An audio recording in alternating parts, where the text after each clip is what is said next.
Hello friend, today we shall discuss about part 2 of our strategy, that is aptitude test. What is aptitude? What is attitude?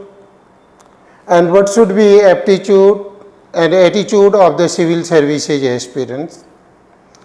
Today we shall discuss about this topic. दोस्त एक civil service aspirant का aptitude क्या होना चाहिए, attitude क्या होना चाहिए, इसके बारे में हम लोग आज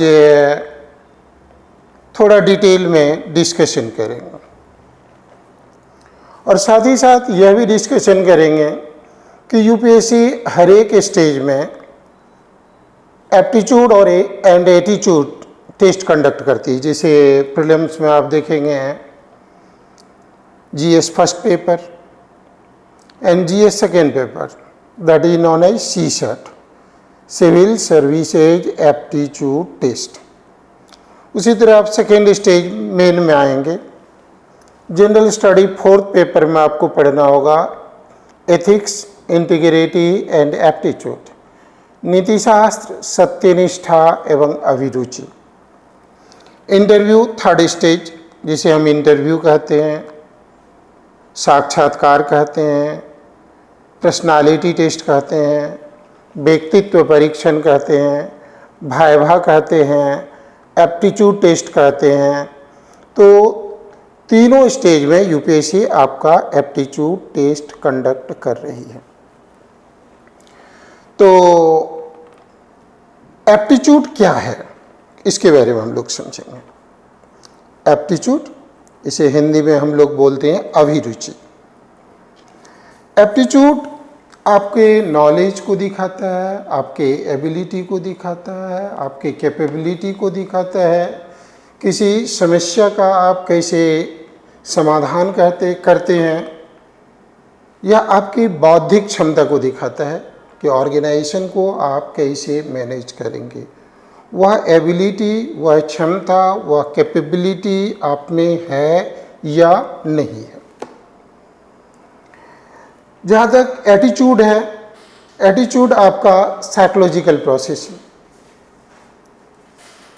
थिंकिंग परसेप्शन है, आपका बिहेवियर है, या आपके behaviour, habit, character, trait, value system, इनको डिनोट करता है कि आपकी सोच क्या है, किसी विषय पर आप कैसे सोचते हैं, आपकी मूल्य क्या है। आप अगर तुलना करेंगे Indian culture, Indian ethics and western ethics, तो पश्चिमी देशों के लोगों का साइकोलॉजी, मनोवृत्ति का ये एटीट्यूड, और इंडियन लोगों के एटीट्यूड में थोड़ा आपको डिफरेंस मिलेगा। उसी तरह ले लीजिए, मान लीजिए आइसक्रीम। आइसक्रीम के प्रति आपका एटीट्यूड ये हो सकता है कि हमें यह नहीं खाना चाहिए। कुछ लोग आइसक्रीम को कहेंगे खाना चाहिए, सेलिब्रेट करना चाहिए, आइसक्रीम के साथ सेलिब्रेशन होना ही चाहिए। तो आइसक्रीम के प्रति सोच। उसी तरह मान लीजिए कि शादी ले लीजिए, शादी के प्रति आपकी 5 तरह की सोच हो सकती है। मान लीजिए आपकी सोच रेडिकल है, आमूल चूल परिवर्तनवादी है, तो आप कहेंगे कि मुझे शादी करनी ही नहीं है, पूरी जिंदगी ब्रह्मचर्य जीवन जीना है। अर्थात आप वर्तमान शादी व्यवस्था से पूर्णतः असंतुष्ट हैं। तो आपकी सोच को क्या कहा जाएगा? Radical aptitude, right? Radical attitude, आमूल चूल परिवर्तनवादी अभिवृत्ति। अगर मान लीजिए कि शादी के प्रति आपकी लिबरल सोच है, उदार सोच है, आप उदार ख्याल के हैं, तो आप कहेंगे लव कम अरेंज मैरिज। पहले लव करेंगे किसी लड़की से, किसी लड़का से, उनके बाद मम्मी पापा को भी कन्विंस करेंगे कि मुझे उससे शादी करवा दीजिए।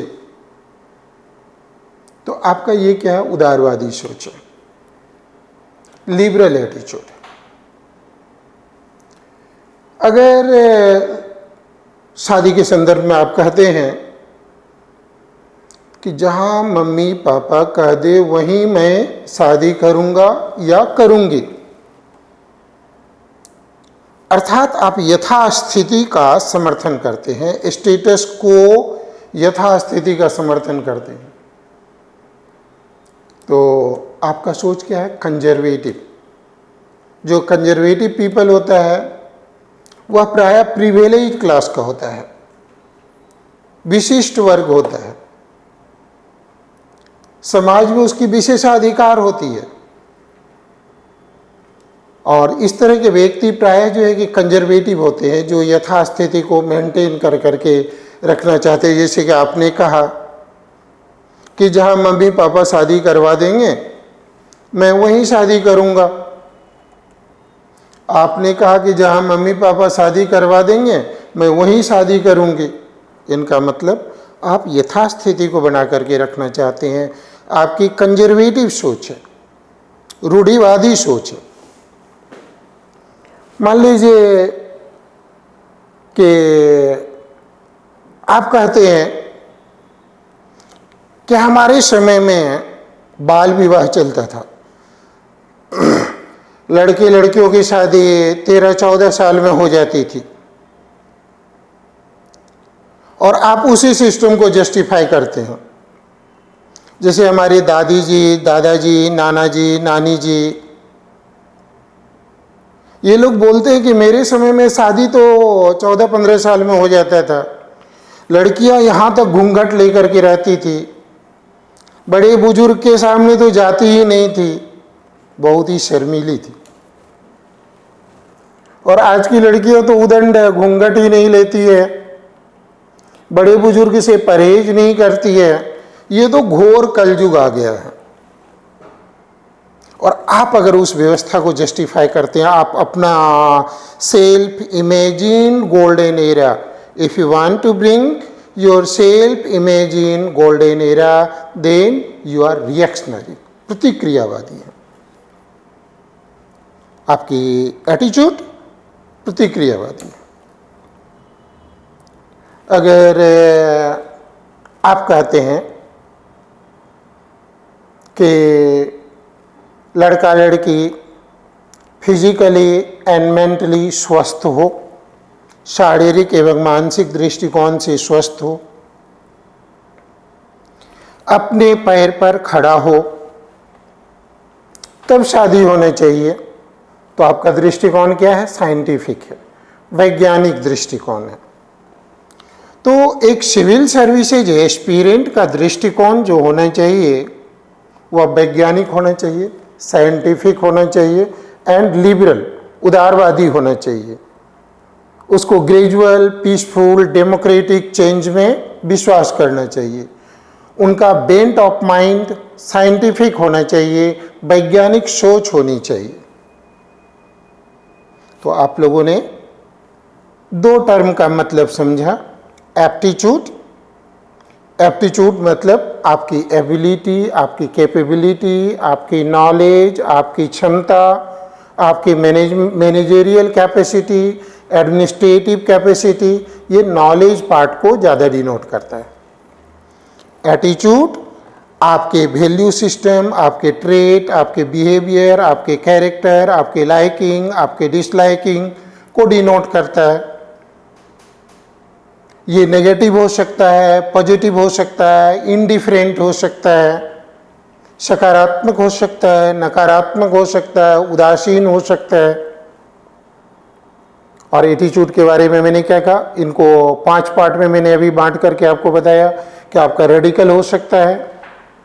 रेडिकल तब होगा when you are completely dissatisfied with the existing system and you want remogrification, complete change, revolutionary change in the society, then you are radical. जब आप वर्तमान व्यवस्था से पूर्णतः असंतुष्ट हैं, समाज में क्रांतिकारी परिवर्तन लाना चाहते हैं, तो आप रेडिकल हैं। Liberal when you want gradual, peaceful, democratic change, say bit by bit change, then you are liberal in nature. जब आप क्रमशः शांतिपूर्ण प्रक्रिया से, लोकतांत्रिक प्रक्रिया से परिवर्तन लाना चाहते हैं, धीरे धीरे परिवर्तन लाना चाहते हैं, ट्रायल एंड एरर के द्वारा आप परीक्षण करना चाहते हैं, धीरे धीरे परिवर्तन लाएंगे तो अगर गलतियां होगी तो उसमें सुधार की गुंजाइश ज़्यादा होता है, then you are liberal. When you support status quo, यथास्थिति को जब आप सपोर्ट करते हैं, देन यू आर कंजर्वेटिव, आप रूढ़िवादी। When you want to bring back your self-image in golden era, then you are reactionary. जब आप अपना स्वकल्पित स्वर्ण युग को वापस लाना चाहते हैं, तब आप क्या होते हैं? रिएक्शनरी होते हैं। जब आपका साइंटिफिक, मैंने क्या कहा? When you look into each and every matters, each and every problem, thereby you deduce conclusion, then your attitude is scientific. अब जो एक दोस्त, मैं एटीट्यूड के कंपोनेंट के बारे में चर्चा करूंगा। एक बहुत बड़े साइकोलॉजिस्ट थे, गोलमैन।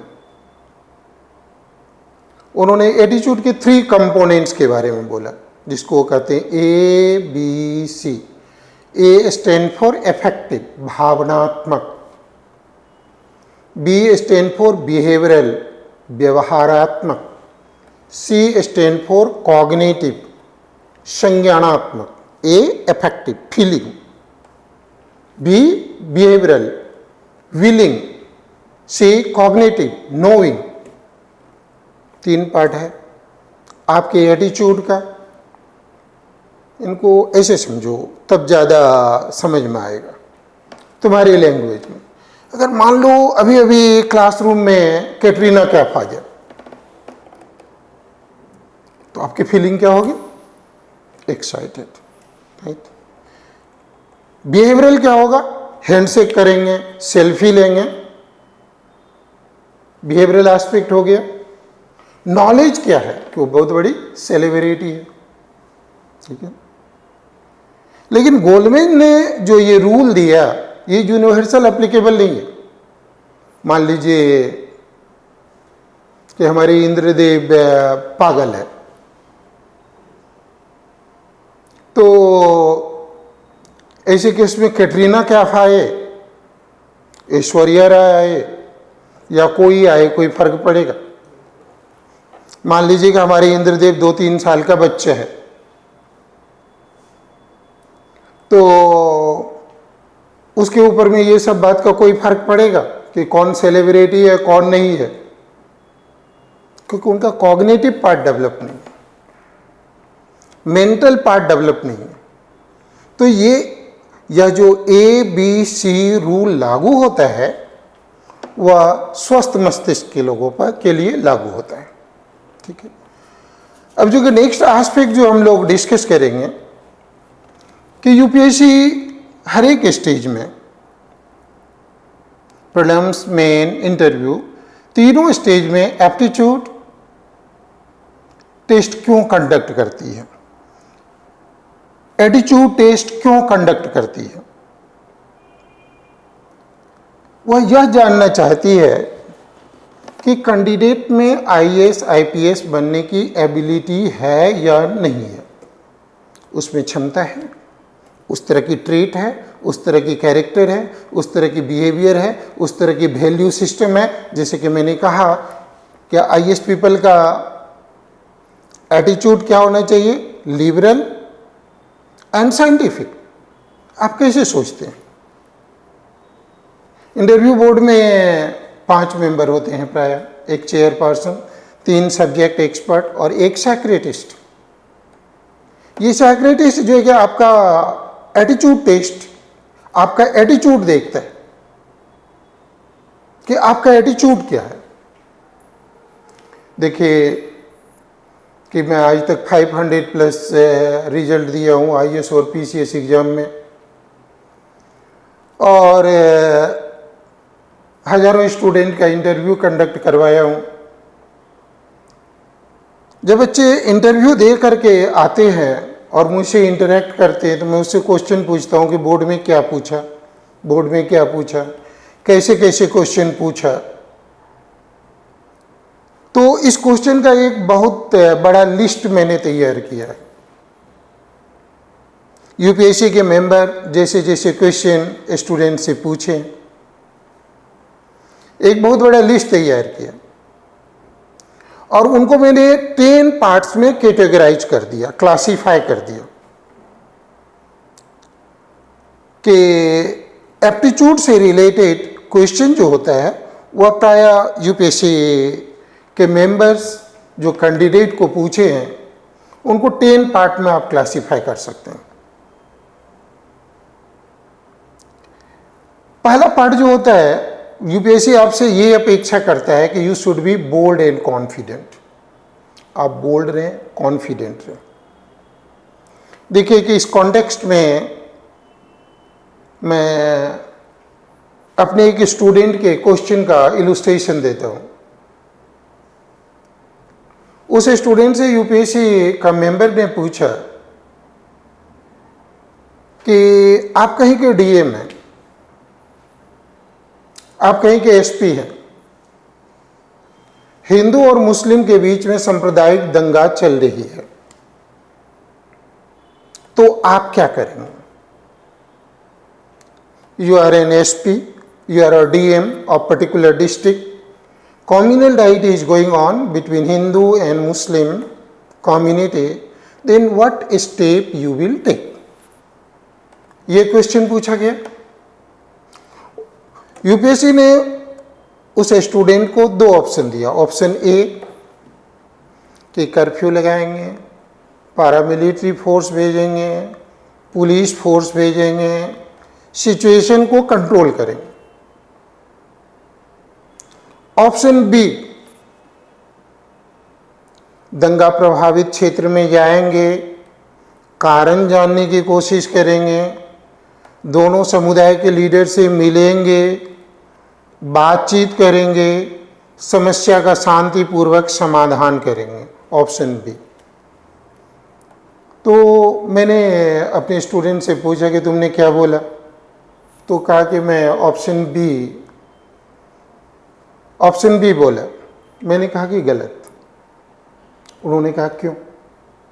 अब देखो, फिर मैं रिपीट कर रहा हूं। ऑप्शन ए क्या था कि कर्फ्यू लगाएंगे, पुलिस फोर्स भेजेंगे, पैरामिलिट्री फोर्स भेजेंगे, सिचुएशन को कंट्रोल करेंगे। ऑप्शन बी, दंगा प्रभावित क्षेत्र में जाएंगे, कारण जानने की कोशिश करेंगे, दोनों समुदाय के लीडर से मिलेंगे, बातचीत करेंगे, समस्या का शांतिपूर्वक समाधान करेंगे। लेकिन जब तक तुम कारण जानोगे, दोनों कम्युनिटी के लीडर से मिलोगे, समस्या का शांतिपूर्वक समाधान करोगे, तब तक बहुत ज़्यादा लेट हो जाएगा। बहुत सारे इनोसेंट लोगों की मृत्यु हो जाएगी। ऐसे केस में मेरे अनुसार ए ऑप्शन जो है कि सही होना चाहिए। इस कॉन्टेक्स्ट में मैंने उसे एक मूवी का स्टोरी बताया। एक मूवी का नाम था यशवंत। उस मूवी में नाना पाटेकर हीरो थे, पुलिस इंस्पेक्टर का रोल किए थे, और आपके जैसा एक प्रेस रिपोर्टर था, ह्यूमन राइट एक्टिविस्ट था।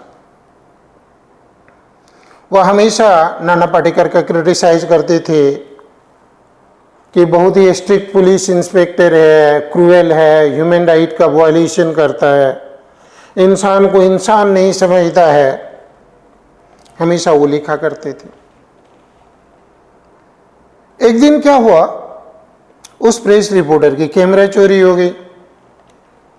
वो उसी पुलिस स्टेशन में आया और कंप्लेन लिखाया। नाना पाटेकर अपने कांस्टेबल को कहते हैं कि जाओ इस एरिया में जो चोर है उनको पकड़ करके लाओ। तो कांस्टेबल गया, एक चोर को पकड़ करके लाया। नाना पाटेकर उनका स्वागत किया, खाना पीना खिलाया, चाय कॉफ़ी पिलाया और पूछता है कि बाबू साहब का कैमरा चोरी हो गया है, जानते हो? उन्होंने कहा कि नहीं जानता।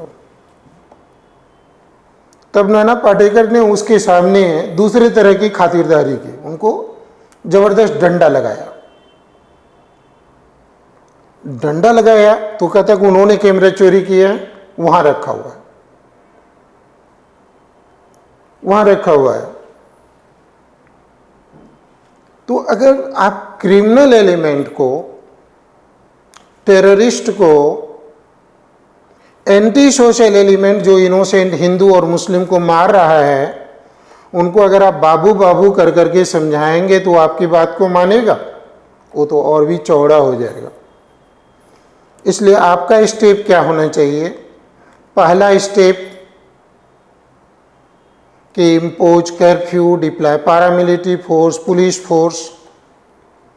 सेकेंड स्टेप आपका क्या होना चाहिए? Arrest the anti social element of both the community, दोनों समुदाय के एंटी सोशल एलिमेंट को अरेस्ट कीजिए।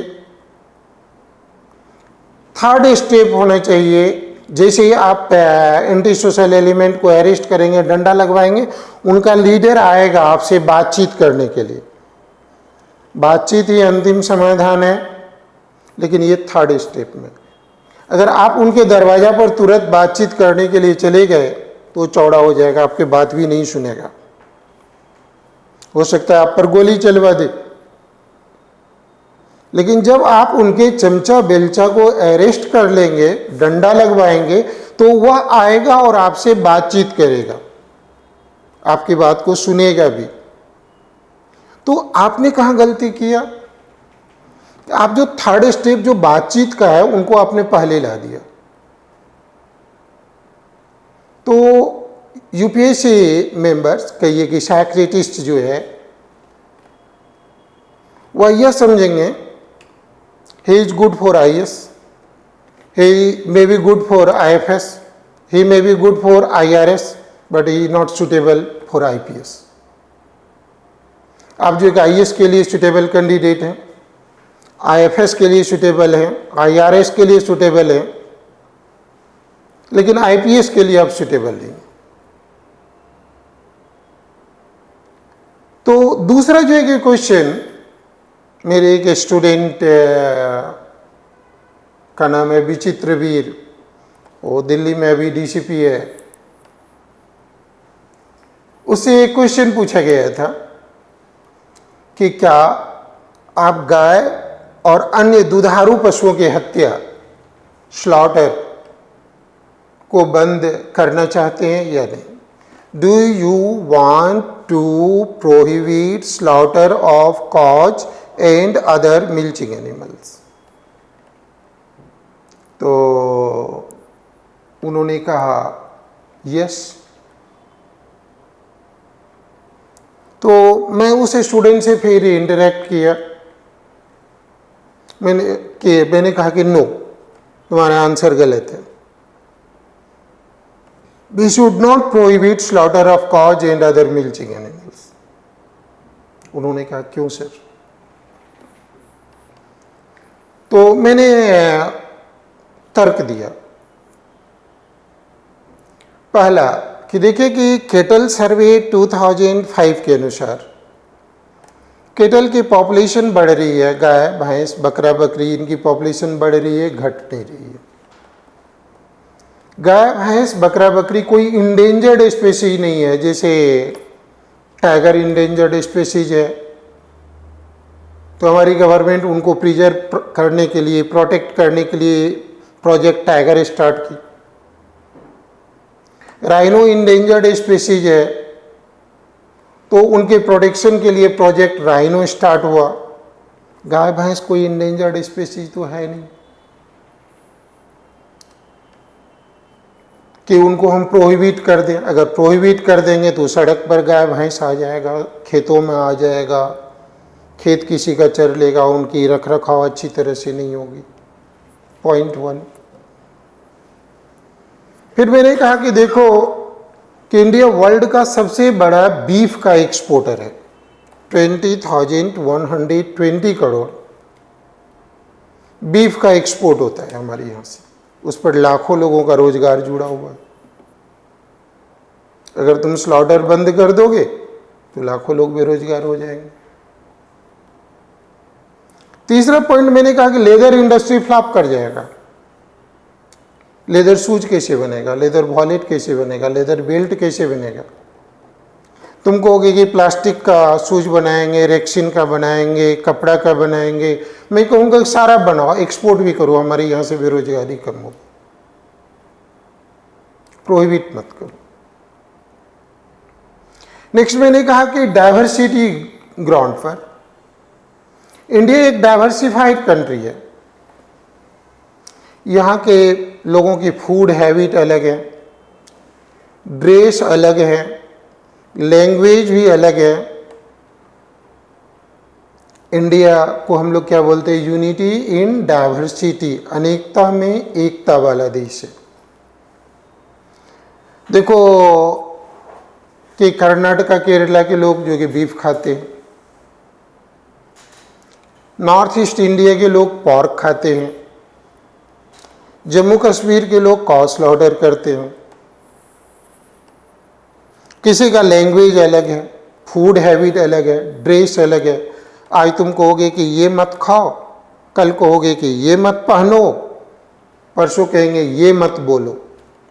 इससे अशांति देश में आ जाएगी। इसलिए आपको रिस्ट्रिक्ट नहीं करना चाहिए।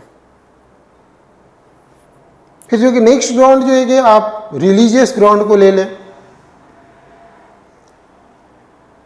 रिलीजियस ग्राउंड को लें तो हिंदू गाय को माता मानता है। मैं भी हिंदू हूँ, मेरे घर में गाय की पूजा होती है। कोई ऑस्पिशियस ओकेजन होता है, पवित्र अवसर आती है, तो आंगन को गाय के गोबर से लीपा जाता है, घर गाय के गोबर से लीपा जाता है। अर्थात हिंदू के सेंटिमेंट को देखते हुए आप कॉ स्लॉटर को बैन कर दिए। मुस्लिम पॉर्क से नफरत करता है, उनके सेंटिमेंट को देखते हुए पॉर्क स्लॉटर को बंद कर दीजिए। जैनिस्ट जो है दही नहीं खाते हैं, बैक्टीरियल फर्मेंटेशन होता है। लहसुन प्याज नहीं खाते हैं, तामसी भोजन होता है। उनके सेंटिमेंट को देखते हुए दही, अचार, लहसुन, प्याज इस पर बैन कर दीजिए आप। और हमारे यहाँ बराबर जो है कि नए नए बाबा आते रहते हैं, निर्बल बाबा, ओम बाबा, दांती बाबा, आसाराम बापू, बाबा राम रहीम। जानते हैं बाबा राम रहीम के 7 करोड़ फॉलोवर्स थे। वो कहेंगे चावल और गेहूं से बनाए हुए आइटम नहीं खाना चाहिए, देन व्हाट टू ईट। ऐसे कुछ साल पहले एक आमिर खान की मूवी आई थी दंगल। उसमें जम्मू कश्मीर की एक मुस्लिम लड़की, मैं नाम भूल गया हूँ, उन्होंने पहलवान की रोल की थी।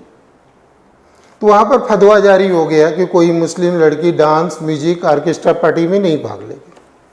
तो उस मौलवी साहब के सेंटीमेंट को देखते हुए मुस्लिम लड़कियों के डांस, म्यूजिक, ऑर्केस्ट्रा पार्टी पर आप बैन लगा दीजिए। सेंटीमेंट के आधार पर आप काम करते हैं। और अभी कोरोना पेंडेमिक चल रही है, तो जब हमारे यहाँ वैक्सीन आया, कोवैक्सीन, कोविशील्ड, तो उस दौरान जो है कि एक मौलवी साहब ने फतवा जारी किया है कि कोई मुस्लिम जो है कि कोरोना वैक्सीन नहीं लगाएगा, क्योंकि उसमें पॉर्क का जिलेटिन मिला हुआ रहता है। अब जो उस मौलवी साहब का सेंटीमेंट को देखते हुए आप कोरोना वैक्सीन पर बैन लगा दीजिए।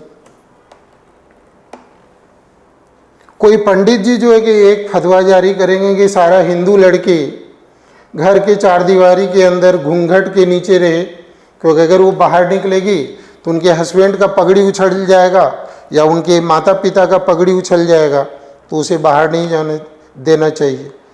तो उस पंडित जी के सेंटीमेंट को देखते हुए आप हिंदू लड़की को घर के चार दीवारी के अंदर घूंघट के नीचे रख दीजिए।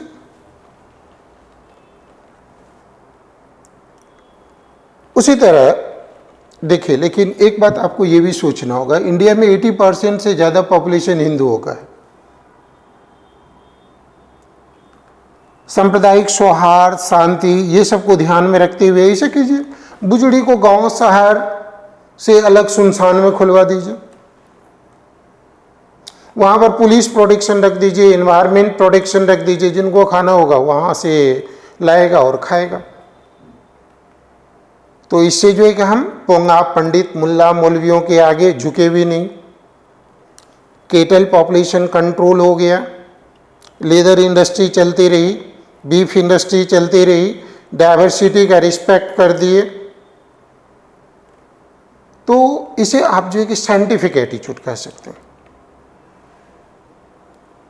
और यूटिलिटेरियन एटीट्यूड भी कह सकते हैं। यूटिलिटेरियन एटीट्यूड कहता है कि अधिकतम लोगों का अधिकतम सुख, maximum happiness to maximum numbers. देखिए कि हमारे वर्ल्ड में 750 से 800 करोड़ पॉपुलेशन होगा। कोई भी एक इंसान बताइए जिनके काम से सभी लोग संतुष्ट हैं। कोई भी एक इंसान का नाम बताइए जिसका आलोचना नहीं हो सकता है। आप कितना भी ईमानदार IAS ऑफिसर हैं, IPS ऑफिसर हैं, तब भी आपकी आलोचना होगी। गांधी जी देश के लिए सर्वस्व न्यौछावर कर दिए, गांधी जी का आलोचना होता है या नहीं होता? तो आप जो भी काम करेंगे आलोचना होगा ही होगा। देखिए कि मैं एक साधारण टीचर हूं, मैं एनुअली लगभग 500 स्टूडेंट को पढ़ाता हूं। 90% स्टूडेंट का मैं गॉड फादर हूँ, 10% स्टूडेंट मेरा क्रिटिक है, मुझे पढ़ाना चाहिए या नहीं पढ़ाना चाहिए। मैं सभी को संतुष्ट नहीं कर सकता।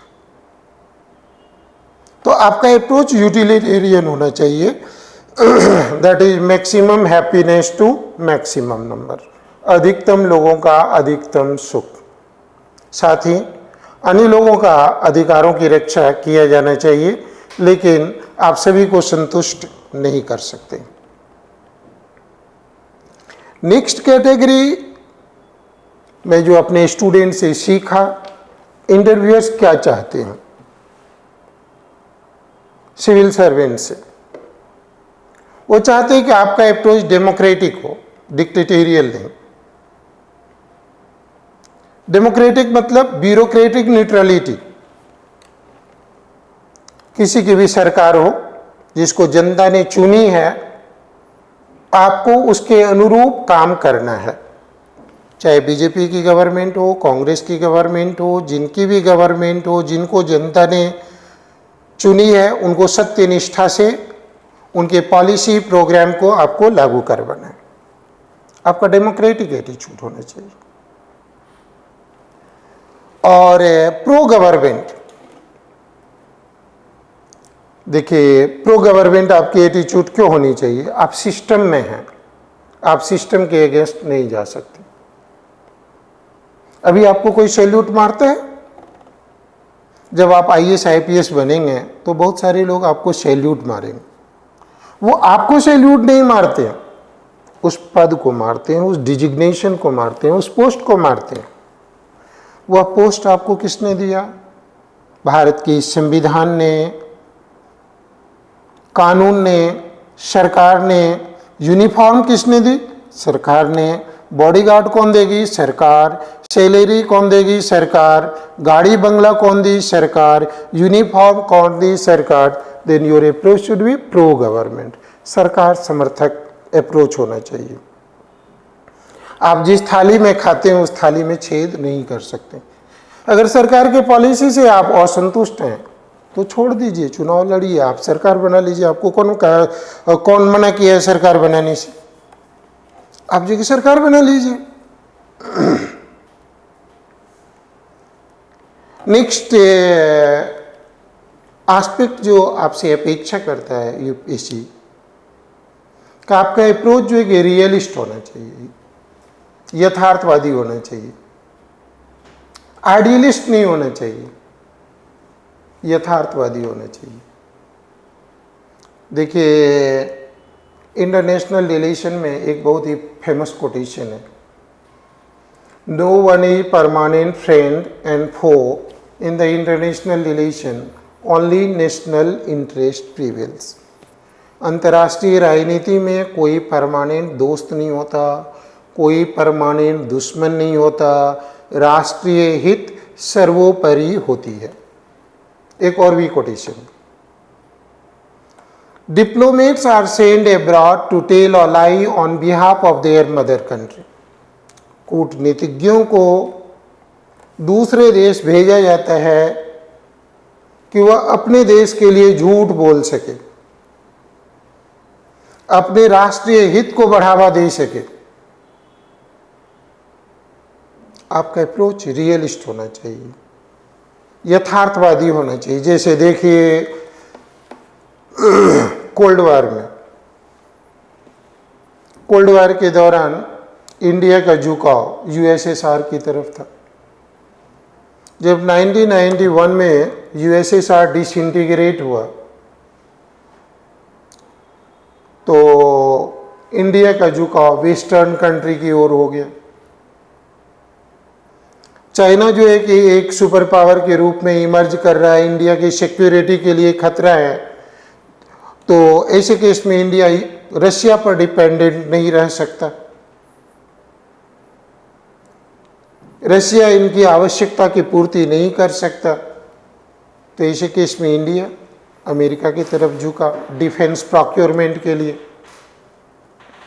फ्रांस की ओर झुका, इजराइल की ओर झुका। रियलिस्ट होना चाहिए। चलिए क्लासरूम का एग्जाम्पल लीजिए। रियलिस्ट अप्रोच क्या कहेगा कि मुझे आप सभी से फी चार्ज करना चाहिए। आइडियलिस्ट कहेगा कि ये गरीब है, इसे अगर फी नहीं लोगे तो क्या हो जाएगा। रियलिस्ट कहेगा बिल्कुल नहीं, ऐसा मत करना। अगर उससे फी नहीं लोगे तो उसमें कॉन्फिडेंस लेवल नहीं आएगा, वो हमेशा गुरु भक्ति में रहेगा। उसको अगर नोट्स नहीं दोगे, मटेरियल नहीं दोगे तो वो कुछ नहीं बोल पाएगा। टीचर क्लास टाइम पर नहीं ले तो वो कुछ नहीं ले पाएगा। साथ में उसके मन में ये भी बात रहेगी कि इस इंस्टीट्यूट का क्वालिटी अच्छे नहीं है, इसलिए इन्होंने फ्री पढ़ा दी। रियलिस्ट अप्रोच कहेगा नहीं, फी जरूर चार्ज करो। आपका अप्रोच रियलिस्ट होना चाहिए। आपका अप्रोच, आपकी एटीट्यूड नेशनलिस्ट होना चाहिए। नेशनलिस्ट, देखिए अगर आप हिंदू हैं तो मेरी समझ से आप आईएएस नहीं बन पाएंगे। अगर आप मुस्लिम हैं तो आप आईएएस नहीं बनेंगे। अगर आप क्रिश्चियन हैं तो आप आईएएस नहीं बनेंगे। अगर आप इंडियन हैं तो आईएएस बनेंगे। पहले आप इंडियन हैं, then Hindu, Muslim, Christian and so on. अगर आप बिहारी हैं, बंगाली हैं, मराठी हैं, गुजराती हैं, पंजाबी हैं, आईएएस नहीं बनेंगे। अगर आप इंडियन हैं तब जो है कि आप आईएएस बनेंगे। आपके अप्रोच क्या होना चाहिए? पहले जय हिंद, जय भारत, देन जय बिहार, जय यूपी, जय गुजरात, जय Maharashtra, but first of all जय हिंद। ये आपके अप्रोच होना चाहिए। आपका नेशनलिस्ट अप्रोच होनी चाहिए। प्रीलिम्स, मेन, इंटरव्यू, सभी जगह आपका एटीट्यूड क्या होनी चाहिए? Integrative, it means leadership quality. Leadership quality मतलब जोड़ने की क्षमता। जोड़ना बहुत ही मुश्किल होता है, तोड़ना तो बहुत ही इजी होता है। जब आप डीएम बनेंगे तो पूरा डिस्ट्रिक्ट एडमिनिस्ट्रेशन आपके अंडर होगा। अगर आप एसपी बनेंगे तो पूरा पुलिस एडमिनिस्ट्रेशन आपके अंडर होगा। आप में जोड़ने की क्षमता होनी चाहिए। देखिए कि आप नरेंद्र मोदी को लाइक करें, डिसलाइक करें, आपकी मर्जी। लालू यादव को लाइक करें, डिसलाइक करें, आपकी मर्जी। मुलायम सिंह यादव को लाइक करें, डिसलाइक करें, आपकी मर्जी। मायावती को लाइक करें, डिसलाइक करें, आपकी मर्जी। ममता बनर्जी को लाइक करें, डिसलाइक करें, आपकी मर्जी। लेकिन उसमें कुछ है, जोड़ने की क्षमता। वो जब चाहे हजारों लोगों को इकट्ठा कर लेगा। आप कर पाएंगे? उसमें है इंटीग्रेटिव अप्रोच। मैं वैल्यू नहीं दे रहा हूं किस ग्राउंड पर वो कलेक्ट कर पाएंगे, इकट्ठा कर पाएंगे, मैं वैल्यू नहीं दे रहा हूं, लेकिन वो कर सकते हैं। अटल बिहारी वाजपेयी का नाम सुना होगा आपने। जब उनकी डेथ हुई थी तो हजारों लोग उनके फ्यूनरल प्रोसेशन में गए थे। दिल्ली बंद हो गया था। मेरे मरने पर, आपके मरने पर कितने लोग जो है कि जाएंगे? दिल्ली बंद होगा। Leadership quality. तो एक डीएम के रूप में, एसपी के रूप में आपको सबको जोड़ कर करके रखना होगा। आप में लीडरशिप क्वालिटी होनी चाहिए। इसको आप इंटीग्रेटिव एप्टीट्यूड कहते हैं हम लोग, कि कैसे दूसरे को इंटीग्रेट कर करके रखें। नेक्स्ट एस्पेक्ट जो मैं एसेस किया अपने हजारों स्टूडेंट के क्वेश्चन का, आपसे यूपीएससी क्या एक्सपेक्ट करती है प्रीलिम्स मेन इंटरव्यू में? लॉ अबाइडिंगनेस, कानून का अनुपालन कीजिए। कानून क्या कहता है, संविधान क्या कहता है, आपको उसके अनुरूप काम करना चाहिए। इस कॉन्टेक्स्ट में मैं एक क्वेश्चन यूपीएससी का जो मुझे मेरे एक स्टूडेंट ने बताई थी, उसे एक क्वेश्चन पूछा गया कि आपका एक गेट कीपर है, उन्होंने रात में स्वप्न देखा कि मेरा मालिक कल लंदन जा रहा है। वह इमीडिएटली ड्यूटी फिनिश करके आया और अपने मालिक को कहता है कि सर, रात में मैंने ऐसा स्वप्न देखा, आप मत जाइए लंदन, कि ये प्लेन क्रैश करेगा और सभी मर जाएगा। वह उसे नहीं जाने देता है। नेक्स्ट डे वही बात होती है, जिस प्लेन से उनका मालिक जाने वाला होता है वो क्रैश करता है और सारे पैसेंजर मारे जाते हैं, उनका मालिक बच जाता है। नेक्स्ट डे उनका मालिक उस गेट कीपर को डिसमिस कर देता है, हटा देता है। बेचारा गरीब गेट कीपर के सामने भूखमरी की समस्या आ गई, रोजी रोटी की समस्या आ गई। अब मेरा प्रश्न है, मैं यूपीएससी मेंबर ने कहा, अब मेरा प्रश्न है कि उस मालिक का डिसीजन सही था या गलत? आप लोगों में से अधिकांश कहेंगे कि गलत था, क्योंकि उन्होंने उनका जान बचाया और उन्होंने उनको डिसमिस कर दिया। नहीं, मालिक का डिसीजन सही था। कहिए कैसे? गेटकीपर ड्रीम देख रहा था, स्वप्न देख रहा था, इनका मतलब वो सो रहा था, वो अपनी ड्यूटी का उल्लंघन नहीं कर रहा था, वो ड्यूटी का उल्लंघन कर रहा था। आप इंडिया पाकिस्तान बॉर्डर के गेट कीपर हैं, आप ड्रीम देख रहे हैं तो क्या होगा? आप इसरो के गेट कीपर हैं, आप ड्रीम देख रहे हैं, सो रहे हैं तो क्या होगा? आप डीआरडीओ के गेट कीपर हैं, आप स्वप्न देख रहे हैं तो क्या होगा? आप पीएमओ के गेट कीपर हैं, स्वप्न देख रहे हैं, सो रहे हैं तो क्या होगा? इनका मतलब आप कानून का उल्लंघन कर रहे हैं। अगर आपने उसके विरुद्ध एक्शन नहीं लिया तो इनका मतलब है कि उन्होंने आपका जान बचाया तो आपने उनको छोड़ दिया। कोई आपको 50 लाख रुपया देगा, मर्डर को एक्सीडेंट प्रूफ कर दीजिएगा। कोई 1 करोड़ रुपया देगा, किसी लड़की का रेप हुआ, आप उनको कहेंगे बदचलन औरत है, क्योंकि आप अपने स्वार्थ देख रहे हैं। तो प्रीलिम्स मेन इंटरव्यू तीनों जगह हमारा अप्रोच क्या होना चाहिए कि what law says, what constitution says, we must work accordingly. संविधान क्या कहता है, कानून क्या कहता है, हमें उसी के अनुरूप काम करना चाहिए। नेक्स्ट एस्पेक्ट जो मैंने एसेस किया वह था positive thinking, positive aptitude. UPSC आपसे एक्सपेक्ट करता है कि आपका एप्टीट्यूड पॉजिटिव होनी चाहिए। जैसे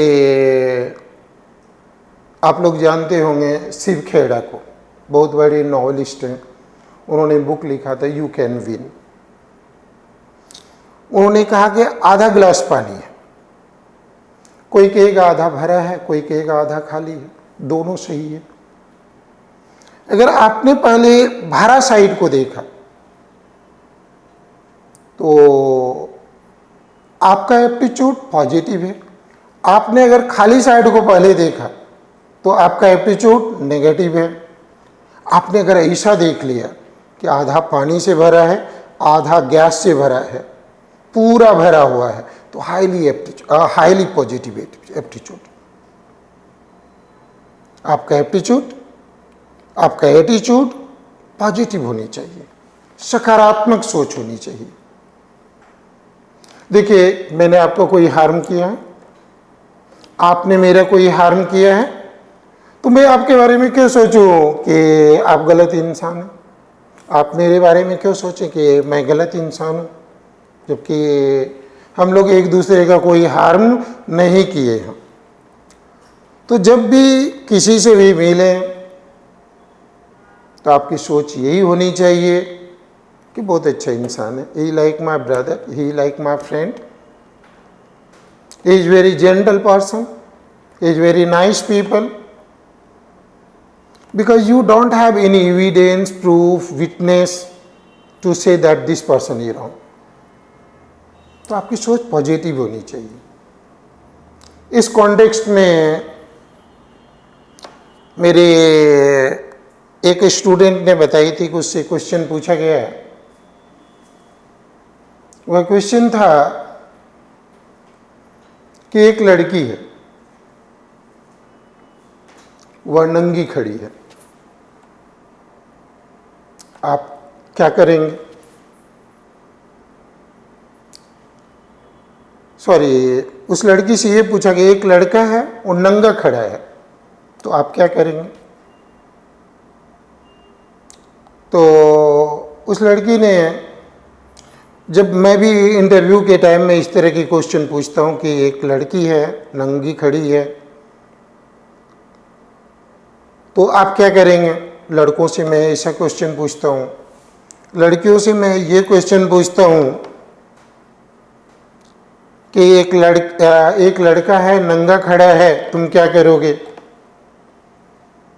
तो कुछ लड़कियों ने मुझे आंसर दिए कि सर इग्नोर करेंगे, कुछ लड़की ने कही कि थप्पड़ लगा देंगे, कुछ लड़की ने कही कि पुलिस में कंप्लेन करेंगे। तब मैंने कहा क्या कि वो तुम्हारी 2 साल 3 साल की बेटी है, वो तुम्हारे 2 साल 3 साल का बेटा है, तो क्या तुम पुलिस में कंप्लेन करने जाओगे? तो वो मुस्कुरा रहा है, तुम भी मुस्कुराओ, उनको गोदी में उठा करके कपड़ा पहनाओ। मान लो कि तुम्हारे दादाजी हैं, दादी जी हैं, बूढ़े हो गए हैं, सेंस खत्म हो गई है, उनका कपड़ा गिर गया, पुलिस में कंप्लेन करोगे, इग्नोर करोगे? आपकी सोच पॉजिटिव होनी चाहिए। साथ साथ जो है आपका गुड सेंस ऑफ ह्यूमर, एक मुस्कुराहट से आप किसी का दिल जीत सकते हैं, दिमाग जीत सकते हैं। अगर आप हमेशा खड़ूस हैं तो कोई आपका दोस्त नहीं होगा। आप अपने घर, मैं अपने घर, लेकिन अगर मुस्कुरा करके आप बोलते हैं, कोऑपरेटिव एटीट्यूड है आपका, तो आपका दोस्त हो जाएगा। एक अच्छा प्रशासक, एक अच्छा इंसान के लिए खुश मिजाज भी होना जरूरी होता है, हंसमुख होना जरूरी होता है। नेक्स्ट एस्पेक्ट जो मैंने एसेस किया, इमोशनल इंटेलिजेंस। यूपीएससी के जीएस 4th पेपर में क्वेश्चन है इमोशनल इंटेलिजेंस, एक टॉपिक है एथिक्स इंटीग्रिटी एप्टीट्यूड में। यूपीएससी इमोशनल इंटेलिजेंस भी स्टूडेंट का चेक करती है। देखिए कि 80% काम जो होता है ईक्यू से होता है, इमोशनल क्वोशेंट से होता है, 20% काम ही इंटेलिजेंस से होता है। आपको दूसरे की भावना को समझना चाहिए, दूसरे की भावना को कद्र करना चाहिए। आप जब डीएम बनेंगे, जब आप एसपी बनेंगे, तो लोग आपसे डरेंगे कि एसपी साहब से कैसे बात करेंगे, डीएम साहब से कैसे बात करेंगे। मैं तो बहुत ज़्यादा डरता हूँ, इसलिए मैं अपना एक्सपीरियंस शेयर कर रहा हूँ कि एसपी साहब से कैसे बात करें, डीएम साहब से कैसे बात करें। तो आपको वहाँ के लोगों की भावना को समझना चाहिए, वहाँ के कल्चर को समझना चाहिए, वहाँ के खान पान, रीति रिवाज, व्यवहार को समझना चाहिए। उनको समझते हुए उसे राइट डायरेक्शन दीजिए, then you are emotionally intelligent. More than 90% world का लीडर, चाहे नेपोलियन बोनापार्ट हो, हिटलर हो, मुसोलिनी हो, लेनिन हो, माओ त्से तुंग हो, गांधी जी हो, चाहे नरेंद्र मोदी हो, ये लोग जो कि इमोशनली इंटेलिजेंट है, लोगों की भावना को समझते हैं, पब्लिक नर्व्स पर उनका कंट्रोल है। एक सक्सेसफुल प्रशासक के लिए इमोशनली इंटेलिजेंट होना भी जरूरी है। जो नेक्स्ट एस्पेक्ट है जो यूपीएससी आपसे अपेक्षा करती है कि आप स्ट्रेट फॉरवर्ड रहे, आप पॉलिटिशियन है नहीं। एक पॉलिटिकल साइंस में कोट है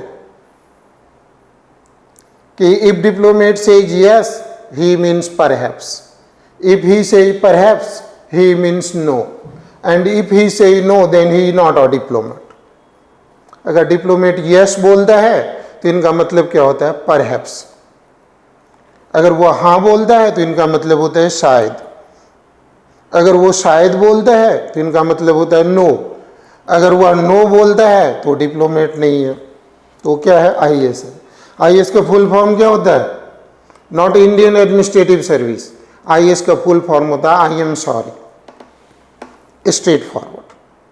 ठीक है, पॉलिटिशियन टाइप का ये मत कहिए कमिटी सेटअप करेगी, कमिटी सेटअप होगा, वो रिकमेंड करेगी, उनके बाद हम लोग एक्शन लेंगे।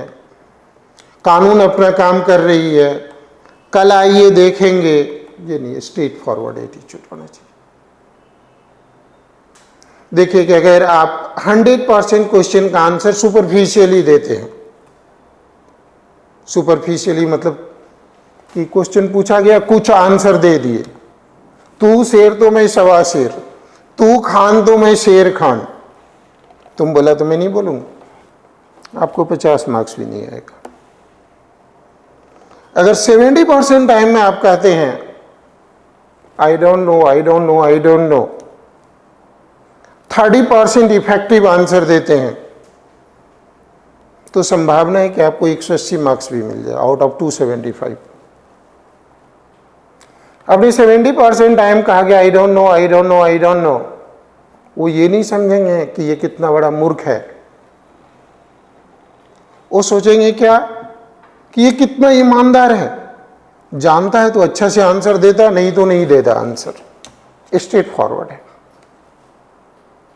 देखिए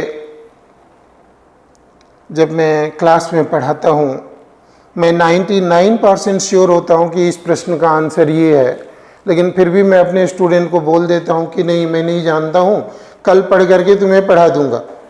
और आपने सोच लिया कि सर कितने बड़े बेवकूफ़ हैं, सर कितने बड़े गधा हैं, तो आप जो कि खुद एसेस कर सकते हैं कि कौन गधा है। मैं अगर एक बार बोलूं, बहुत सारे बच्चे क्लास में रहते हैं, एक साथ में कितने बच्चे का कॉन्सेप्ट खराब कर दिया। कितने बच्चे लाइव ऑनलाइन क्लास में रहते हैं, एक साथ में कितने बच्चे का कॉन्सेप्ट खराब कर दिया। इसलिए बेहतर है कि मैं चुप रहूं, इसलिए बेहतर है कि आप नहीं बोले। जिस प्रश्न को आप अच्छी तरह से जानते हैं उनको अच्छी तरह से आंसर दीजिए। लास्ट एस्पेक्ट, दो सेंटेंस में अंतर कीजिए। I can, only I can. I can, मैं कर सकता हूं, आत्मविश्वास, confidence. Only I can, arrogance, घमंड। आप में आत्मविश्वास होनी चाहिए, कॉन्फिडेंस होनी चाहिए, घमंड नहीं होनी चाहिए।